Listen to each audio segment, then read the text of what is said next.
तो आपका बजट आ चुका है। बजट में एक बार फिर से आपको बता दें, सरकार बार बार कह रही है कि हमने सरकारी खर्च बढ़ाने पर जोर दिया है और इसीलिए हमारा वित्तीय घाटा बढ़ता जा रहा है।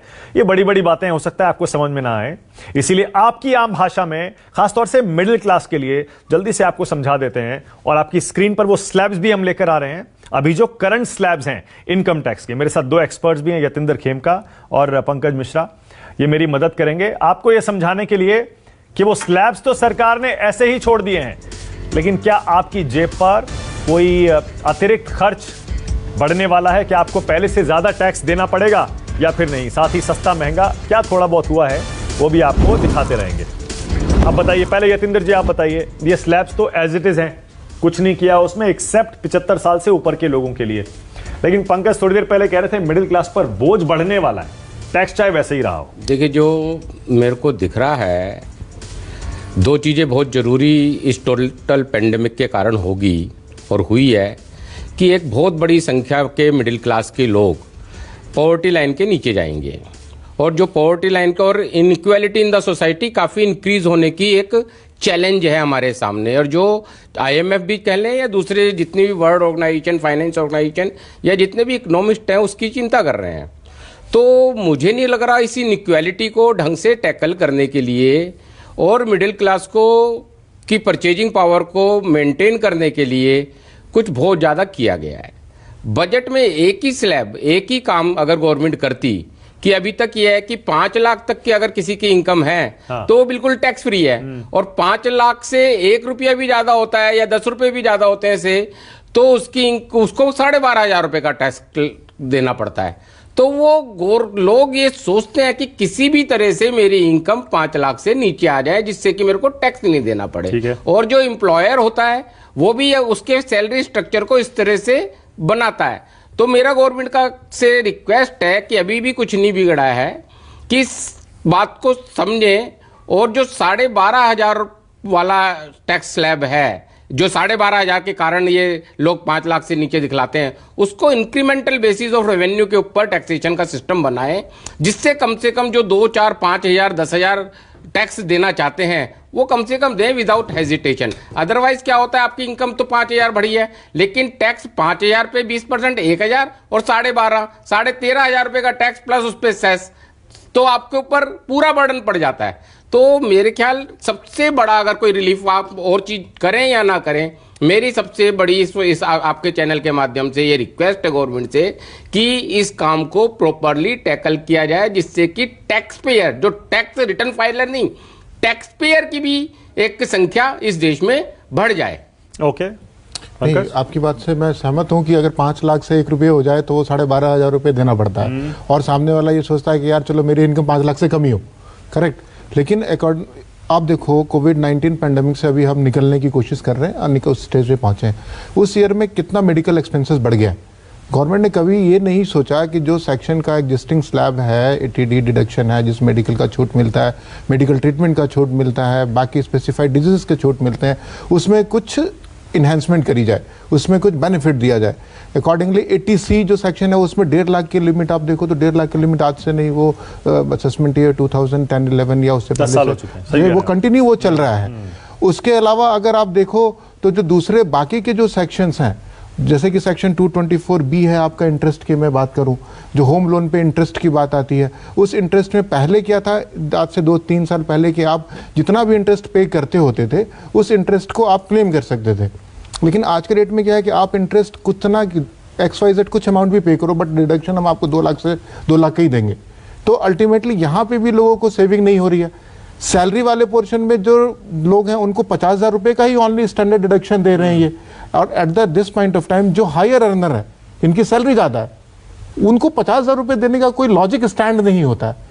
क्योंकि जो बात आपने कही है उस बात से मैं भी सहमत हूँ। मैं पिछले 3-4 सालों से यही बात कह रहा हूँ कि भाई जो जैसे अर्न कर रहा है उसका स्टैंडर्ड डिडक्शन उस हिसाब से स्लैब वाइज बनाओ, स्लैब वाइज बनाओ कि उसका अगर आप टैक्स ज्यादा ले रहे हो तो अकॉर्डिंगली आप उसका स्टैंडर्ड डिडक्शन भी उसी तरीके से दो। और साथ में एक चीज और एप्रिसिएशन करना चाहिए। अभी क्या होता है कि हम टैक्स अच्छा पे करा देते हैं अपने क्लाइंट का, तो वहां से एक एप्रिसिएशन मेल आ जाती है और डिपार्टमेंट से कि जी हाँ जी चलो ठीक है, आपको हम ऑनर कर रहे हैं कि you have paid a good tax, right. But उस गुड टैक्स का आने वाले टाइम में जब मेरा क्लाइंट जो टैक्स पेयर है जब रिटायर करता है अपने एज से, तो क्या वो जो टैक्स आज उसने ऑनेस्टी से पे किया है उसका बेनिफिट उसको उस टाइम पे किस शेप में मिलेगा? This is really a very difficult thing जो हम सबको सोचना चाहिए कि भाई जो ईमानदारी से टैक्स पे कर रहा है उस टैक्स के पॉइंट ऑफ व्यू से, और वो एक प्रोफेशनल है, अज्यूम कीजिए हम लोग एक प्रोफेशनल है, हमारे को कोई गवर्नमेंट संस्था से कोई पीएफ प्रोविडेंट फंड वगैरह नहीं आना, करेक्ट? तो गवर्नमेंट अगर हम अच्छा टैक्स पे कर रहे हैं तो हमारा रिटायरमेंट पे 60 साल 65 साल होने पे क्या गवर्नमेंट हमारा ध्यान रखेगी उस चीज अच्छा, के ऊपर? ये एक बार फिर से जरा बता दीजिए, 2.5 से 5 लाख का 5% का क्या है ये? नहीं, 2.5 से 5 लाख में नहीं है, 2.5 से 5 लाख 5% है, नहीं, लेकिन उसमें 87A की रिबेट मिल जाती रिबेट नहीं, वो जो स्लैब है वो 0 से 2.5 पे 0 है और 2.5 से 5 पे 5%, वो 0 से 5 नहीं है। हाँ, करेक्ट। 0 से 5 नहीं जो है। 2.5 से 5 में 5% है उस पर आप रिबेट लेकर उस पर और उससे जीरो कर देते हैं। जीरो 0 से आप रिबेट लेते हो 87A का सेक्शन है, 87A, वहां पे जाके आपको 12,500 रुपए तक का रिबेट मिलता है, टैक्स रिबेट बोलते हैं उसको, टैक्स रिबेट आपको उसी मिलता की है। मैं बात कर रहा था, उसी के तो वहां कंसर्न। अब वहां पे क्या 5 लाख से अगर 1 रुपए ज्यादा हो गया तो आपकी 1 रुपए के ऊपर आपको एडिशनल टैक्स देना पड़ जाता है 5 लाख रुपए का भी। ओके, राहुल गुप्ता मेरे साथ जुड़ गए हैं पीपी ज्वेलर से। राहुल सुन पा रहे हैं? हाँ जी, सुन पा रहा हूँ। ओके, आप तो खुश होंगे, ज्वेलरी सस्ती हो रही है। ज्वेलरी सस्ती हो रही है, सोना सस्ता हो गया ना, जिसके पास ज्वेलर के पास जितना सोना था सस्ता हो गया, तो कुछ डिमांड की जरूर है, परंतु माल सस्ता हो गया। बात ये, परंतु सर अच्छी बात है सर, सोने के दाम पीछे काफी बढ़ गए थे, तो एक आम आदमी की रीच से बाहर चला गया था सोना। यदि कोई शादी के अंदर मान लीजिए किसी ने 30 लाख इकट्ठे करे हुए और सोचा हुआ था कि ये सब मैं खरीदूंगा देने के लिए अपनी डॉटर को, तो वो उसकी रीच से बाहर चला गया था, तो कुछ जरूर उसमें राहत है। और बट सर अल्टीमेटली गोल्ड के अंदर इंपॉर्टेंट है, देश के अंदर $3 ट्रिलियन का सोना है, वो मोबिलाइज करके जब तक वो अनलॉक सोना जो कि इस्तेमाल ही नहीं आ रहा वो बाहर आना जरूरी है, उससे देश का काफी फर्क आने की आशंका है।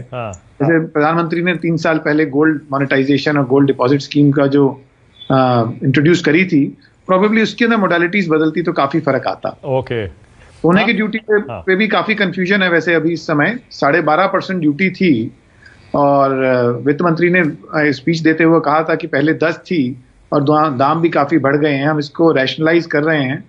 तो जो AIDC चार्ज लगा है उस पे पूरे बाजार में पिछले 3 घंटे से बहुत कंफ्यूजन है कि वो सोने के दाम के ऊपर लगेगा या फिर वो सिर्फ ड्यूटी का सेस लगेगा, वो बहुत बड़ा अनिश्चितता घूम रही है बाजार। थोड़ी देर में अभी वित्त मंत्री निर्मला सीतारमण की प्रेस कॉन्फ्रेंस चल रही है, उनके सारे मिनिस्टर्स, साथी मिनिस्टर्स और ऑफिशियल्स बैठे हुए हैं, मुझे लगता है बस थोड़ी देर और इंतजार कर लीजिए, वो क्लैरिटी भी आ जाएगी। पर राहुल, जब हम बजट पर बैठे हैं, बहुत दिनों से बहुत लोगों के मन में ये सवाल है, सब कह रहे हैं कि बताइए कोविड में लॉकडाउन के बाद बताइए इकोनॉमी इतना डिप कर रही है, 23%, -23-24% चली गई, और गोल्ड और स्टॉक मार्केट ऊपर ही ऊपर जा रहे हैं। तो ये गोल्ड, क्योंकि आप तो ज्वेलर हैं, ये गोल्ड इतना महंगा कैसा होता जा रहा है, क्यों होता जा रहा है, क्या वजह है? देखिए, हर सेंट्रल बैंक के पास विदेशी मुद्रा होती है और सोना होता है। तो जैसे ही दुनिया में कई सारे देशों के अंदर कोविड फैलना स्टार्ट हुआ, तो जो देशों के सेंट्रल बैंक थे उन्होंने करेंसीज बेचनी स्टार्ट कर दी और सोना खरीदना चालू कर दिया। मतलब मान लीजिए किसी देश में 5 लाख केस हो रहे हैं, किसी में 4 लाख केस हो रहे हैं, तो उन देशों के प्रति अनिश्चितता बढ़ गई। परंतु सोना तो किसी देश का था नहीं, तो उसमें तो अनिश्चितताएं थी नहीं। तो सेंट्रल बैंक्स का पैसा, इन्वेस्टमेंट बैंकर्स का पैसा और विदेशी मुद्राओं में से घूमकर सोने में आ गया। तो वो डिमांड के रहते सोने का दाम 30,000 से 50,000 हो गया। मैक्रो लेवल ये है। और एक आम आदमी भी जो इन्वेस्ट कर रहा था, मान लीजिए वो बॉन्ड्स में कई जगह, नहीं वही मैं आपसे मैं इंडिया के अंदर जो दाम बढ़ रहे हैं मैं उसी पे पूछ रहा था कि आम आदमी को भी ये समझ में आया है क्या कोविड काल में कि गोल्ड एक सेफ इन्वेस्टमेंट है, इसीलिए सोने में पैसा लगाना चाहिए? है उसका कारण भारतीय मुद्रा नहीं है, उसका कारण इंटरनेशनल गोल्ड प्राइस है। इंटरनेशनल मार्केट में जो सोने का दाम $1,400 के आसपास था, वो 2050 टच कर गया था, ऑल टाइम हाई क्रॉस हो गया। जो सन 2012 के अंदर ऑल टाइम हाई $1,890-1900 था, वो आज की तारीख में ऑल टाइम हाई $2,050 हो गया। तो उसका कारण हमारी भारतीय बाजार नहीं था, उसका कारण अंतर्राष्ट्रीय बाजार। नहीं वो ठीक है, लेकिन मैं आपसे पूछ रहा हूं आपका फीडबैक क्या है, क्योंकि आप तो खुद देखते होंगे ना, डायरेक्ट आपको पता चलता होगा। क्या लोग ज्यादा खरीद रहे हैं क्या कोविड में? में कोई कमी नहीं है, डिमांड बिल्कुल इंटैक्ट है। लोगों को लग रहा है कि आज 2005 में सोने का दाम 3,000 था, 50,000 हो गया है। तो उसको देखते हुए लोगों का जो कॉन्फिडेंस है गोल्ड में वो बिल्कुल बरकरार है और गोल्ड खरीदा भी जा रहा है। और सरकार ने भी उसमें कैश में गोल्ड में परचेज के ऊपर रिस्ट्रिक्शंस बढ़ाई हैं क्योंकि सरकार को भी लग रहा है कि सोना कैश में बहुत खरीदा जा रहा है, जिससे सरकार कह रही है डिजिटल इकोनॉमी के तौर पे और चेक से खरीदें, कैश में ना खरीदें सोना। क्योंकि सरकार को भी दिख रहा है कि कैश में सोना बहुत खरीदा जा रहा है। और अब आपको सुनवाते हैं कैसे प्रधानमंत्री नरेंद्र मोदी ने इस बजट की तारीफ की है और इसे विकास और विश्वास वाला बजट बताया है। सुनिए। भारत कोरोना की लड़ाई में रिएक्टिव होने के स्थान पर हमेशा ही प्रोएक्टिव रहा है। चाहे वो कोरोना के काल में किए गए रिफॉर्म्स हो या फिर आत्मनिर्भर भारत का संकल्प, इसी प्रोएक्टिवनेस को बढ़ाते हुए आज के बजट में भी रिएक्टिव का नामो निशान नहीं है। साथ ही हम एक्टिव पर, स्टेटस को पर भी अटके नहीं हैं और हमने इस बजट में भी प्रोएक्टिव बजट देकर के देश के सामने प्रोएक्टिव होने का संदेश दिया है। यह बजट उन सेक्टर्स पर विशेष रूप से केंद्रित है जिनसे वेल्थ और वेलनेस दोनों ही तेज गति से बढ़ेंगे, जान भी जहान भी। इसमें एमएसएमईज और इंफ्रास्ट्रक्चर पर विशेष रूप से जोर दिया गया है। इसी तरह ये बजट जिस तरह से हेल्थ केयर पर केंद्रित है वो भी अभूतपूर्व है। नमस्कार, मैं हूं मानक गुप्ता।